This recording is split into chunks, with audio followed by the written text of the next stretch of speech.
Hi everyone. Today we will discuss about NSAIDs. What is NSAIDs? Non-steroidal anti-inflammatory drugs. Repeat once again. Non-steroidal anti-inflammatory drugs. These non-steroidal anti-inflammatory drugs, also called non-opioid drugs and non-narcotic drugs. The uses of NSAIDs. Uses: analgesic. What is analgesic effect? Analgesics means pain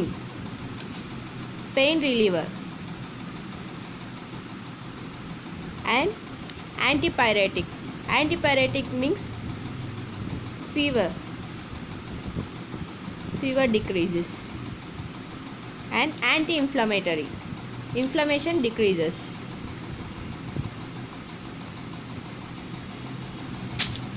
These three uses, what are they? Analgesic, antipyretic and anti-inflammatory. These NSAIDs will reduce pain and fever and inflammation. These are uses of the NSAIDs. Next, mechanism of action. What is mechanism of action? We will discuss. First, when the cell injury occurs, their phospholipids will release from the tissues.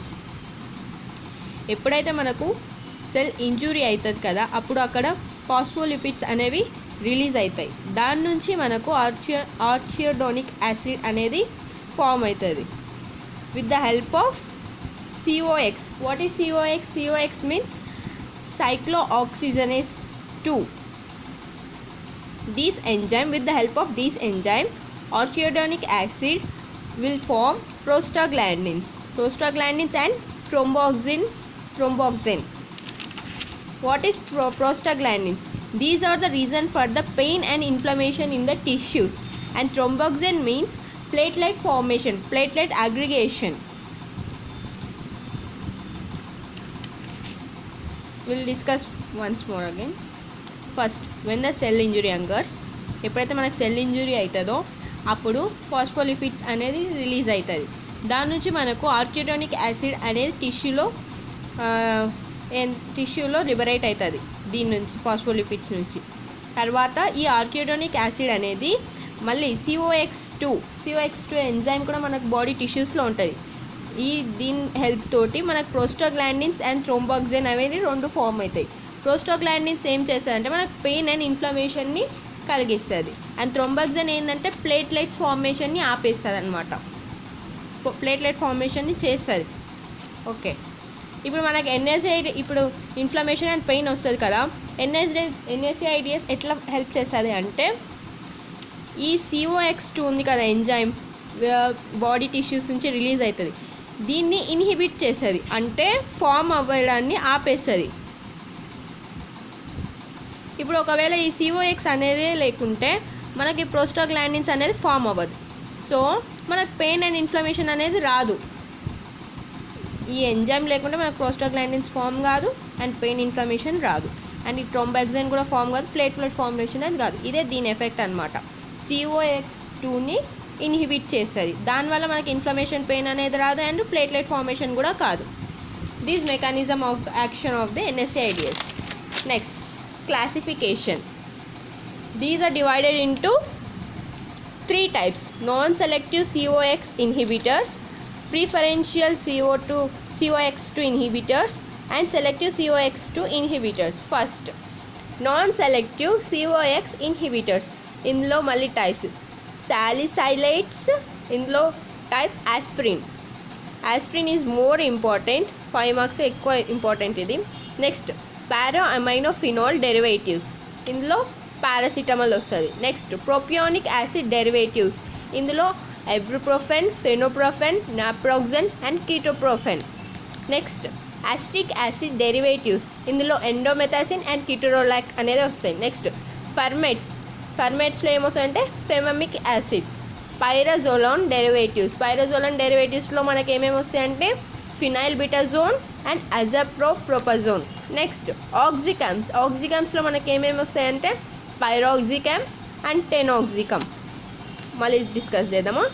సాలిసైక్లైట్స్లో ఏమొస్తుంది aspirin.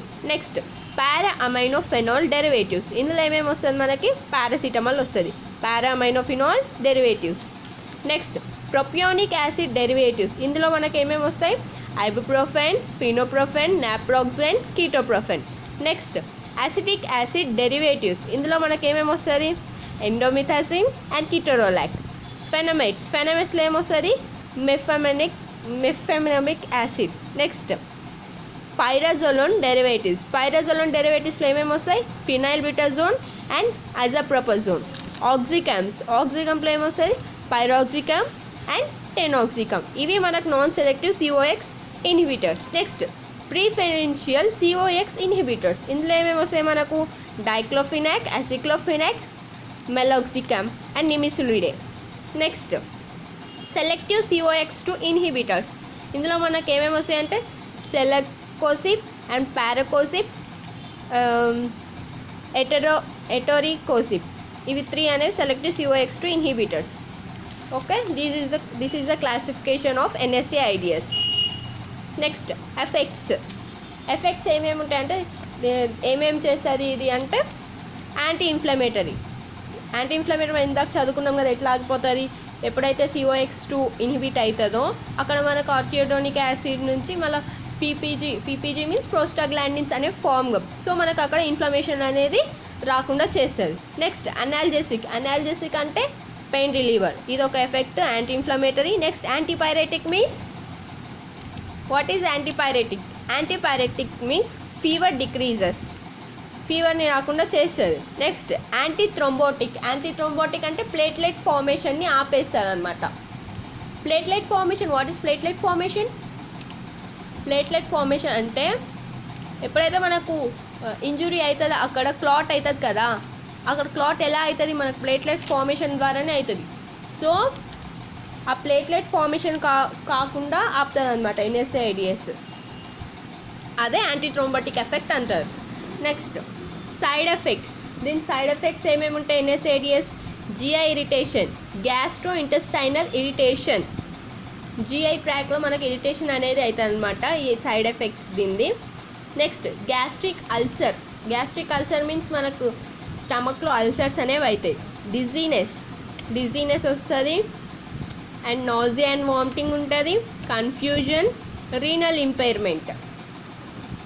Impairment means కిడ్నీస్లో సరిగా పనిచేయకపోవడం, impairment ఉంటుంది అనమాట.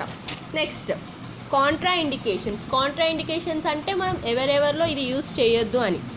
Aspirin ఎవరిలో use చేయొద్దు అంటే under 15 years of age పిల్లల్లో మనకు ఆస్ప్రిన్ అనేది యూజ్ చేయొద్దు అనమాట.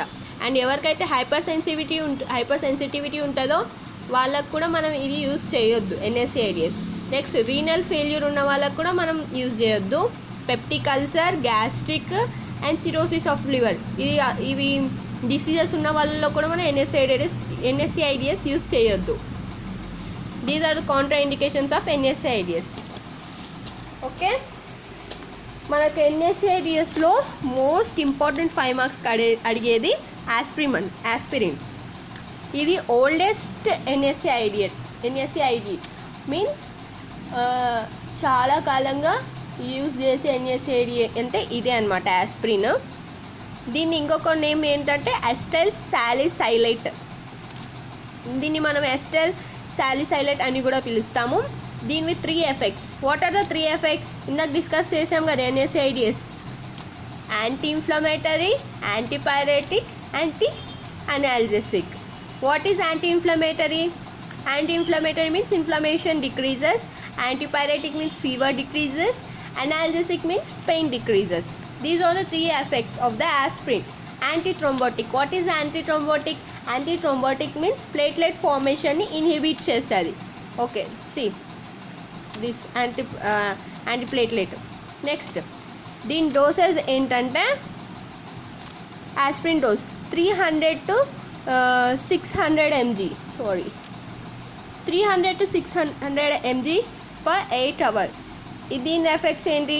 అనాల్జెసిక్, యాంటీపైరేటిక్. ఈ డోసేజ్లో ఇస్తే 300 to 600 grams మనకి 8 hour లో ఇస్తే అనాల్జెసిక్ అండ్ యాంటీపైరేటిక్ ఎఫెక్ట్స్ ఇస్తుంది అనమాట. ఎప్పుడైతే మనం 75 to 100 mg డోసేజ్ ఇస్తే అది యాంటీ థ్రోంబోటిక్ ఎఫెక్ట్స్ని ఇస్తుంది. Okay, this is the NSAIDs. This is the most important topic in the pharmacology for long question, and aspirin is the 5 marks question. Okay, effects: analgesic, antipyretic, anti-inflammatory. mechanism of action: cell injury అయినప్పుడు phospholipids అనేది liberate అవుతుంది, దాని నుంచి మనకు arachidonic acid అనేది formation అవుతుంది. With the help of COX2 prostaglandins అనేది form అవుతాయి. ప్రోస్టాగ్లాండిన్స్ అండ్ థ్రోంబాక్సిన్ ఫామ్ అవుతుంది. దాని నుంచి మనకు ప్రోస్టాగ్లాండిన్స్ నుంచి పెయిన్ అండ్ ఇన్ఫ్లమేషన్ అనేది అవుతుంది, అండ్ థ్రోంబాక్సిన్ నుంచి ప్లేట్లెట్ ఫార్మేషన్ అవుతుంది. ఎప్పుడైతే మనం దీని యాక్షన్ ఏంటి NSAIDs COX2ని ఇనిబిట్ చేస్తుందో అప్పుడు మనకు ప్రోస్టాగ్లాండిన్స్ ఫామ్ కాదు, థ్రోంబాక్సిన్ ఫామ్ కాదు. ఇవి రెండు ఫామ్ కాకపోతే మనకు పెయిన్ రాదు, ఇన్ఫ్లమేషన్ రాదు, అండ్ ప్లేట్లెట్ ఫార్మేషన్ కూడా కాదు. It is the mechanism of action and classification: non selective COX2 inhibitors, preferential COX2 inhibitors, and selective COX2 inhibitors. Effects: anti-inflammatory, analgesic, antipyretic, and antithrombotic. Side effects: GI irritation, gastric ulcer, dizziness, nausea and vomiting, confusion, renal impairment. Contraindications: under 15 years of age lo aspirin ఇవ్వదు, hypersensitivity and renal failure, peptic ulcer, gastric diseases and cirrhosis of livers. ఇవి contraindications. Aspirin, OLS NSAIDs, acetyl salicylate another name. 3 effects: antithrombotic effect, antiplatelets effect, dosage 300-600 grams ఇస్తే మన analgesic antipyretic effects ఇస్తుంది. ఎప్పుడైతే మనం 75 to 100 mg dosage ఇస్తే మనకి యాంటీథ్రోంబోటిక్ effect అనేది ఇది ఇస్తుంది. Okay, clear? Thank you.